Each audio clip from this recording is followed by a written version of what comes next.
Assalamualaikum warahmatullahi wabarakatuh. Perkenalkan, nama saya Lulu Maulina, NIM E2018-2333. Di sini saya akan melanjutkan pemateri dari materi sebelumnya, yakni mengenai tahap-tahap pengambilan keputusan. Dalam tahap-tahap pengambilan keputusan, yaitu ada 5 proses. Yang pertama, yakni pengenalan kebutuhan. Yang kedua, yaitu tahap pencarian informasi. Yang ketiga, pengevaluasian alternatif. Yang keempat, keputusan pembelian. Dan yang kelima, perilaku setelah pembelian. Pertama, yakni adalah pengenalan kebutuhan. Proses pembelian bermula dari pengenalan kebutuhan, yang mana kebutuhan dapat dipicu oleh rangsangan eksternal, di mana seseorang mungkin akan merasa membutuhkan hobi baru atau ketika kesibukan pekerjaannya mulai menurun. Nah, pada tahap ini, pemasar harus meneliti konsumen untuk mengetahui kebutuhan macam apa yang menyebabkan kebutuhan itu muncul, dan bagaimana cara pemasar untuk menuntun konsumen supaya membeli produk dari mereka atau produk tersebut.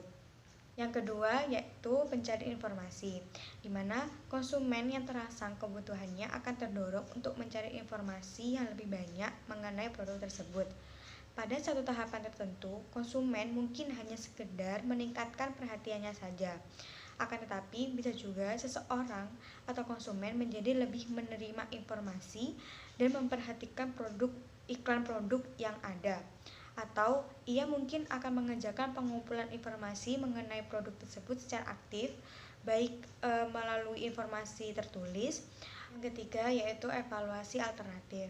Di sini, pemasar perlu memahami proses pengevaluasian alternatif, yaitu cara konsumen memproses informasi yang menghasilkan berbagai pilihan merek yang mereka suka. Nah, sayangnya konsumen tidak akan melakukan satu evaluasi secara tunggal dan sederhana saja.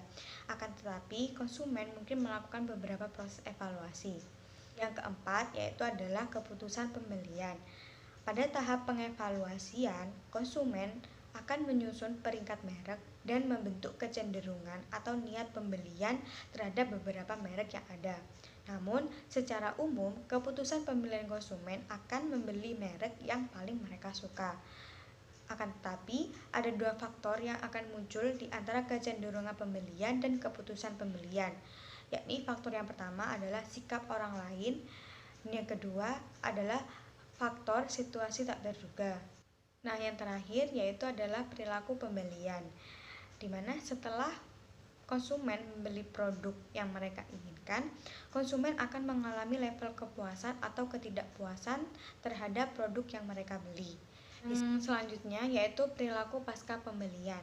Setelah pembelian, konsumen mungkin mengalami konflik karena melihat fitur mengkhawatirkan atau fitur yang tidak memuaskan dalam produk tersebut, sehingga pemasar harus mengamati kepuasan pasca pembelian, tindakan pasca pembelian, dan penggunaan produk pasca pembelian terhadap konsumen. Yang pertama, yakni kepuasan pasca pembelian.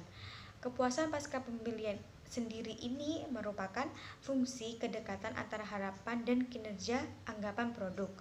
Jika kinerja tidak memenuhi harapan, maka konsumen kecewa. Akan tetapi sebaliknya, jika memenuhi harapan, maka konsumen akan puas. Dan jika melebihi harapan, maka konsumen akan sangat puas. Perasaan ini menentukan apakah pelanggan membeli produknya kembali dan membicarakan hal-hal menyenangkan atau tidak menyenangkan terhadap produk itu kepada orang lain. Kedua, yakni tindakan pasca pembelian, di mana jika konsumen puas terhadap produk yang mereka beli, ia mungkin akan membeli produk itu kembali dan cenderung akan mengatakan hal-hal baik terhadap produk tersebut kepada orang lain. Akan tetapi, jika konsumen kecewa, mungkin mereka akan mengabaikan atau bahkan mengembalikan produk dan mungkin akan mengajukan tuntutan umum dengan melayangkan keluhan kepada perusahaan, yakni penggunaan dan penyingkiran pasca pembelian. Di sini pendorong kunci frekuensi penjualan adalah tingkat konsumsi produk, di mana semakin cepat pembeli mengkonsumsi sebuah produk, maka semakin cepat juga mereka kembali ke pasar untuk membelinya lagi. Sekian presentasi dari saya, kurang lebihnya saya mohon maaf. Wallahul muwaffiq ila aqwamit thoriq. Wassalamualaikum warahmatullahi wabarakatuh.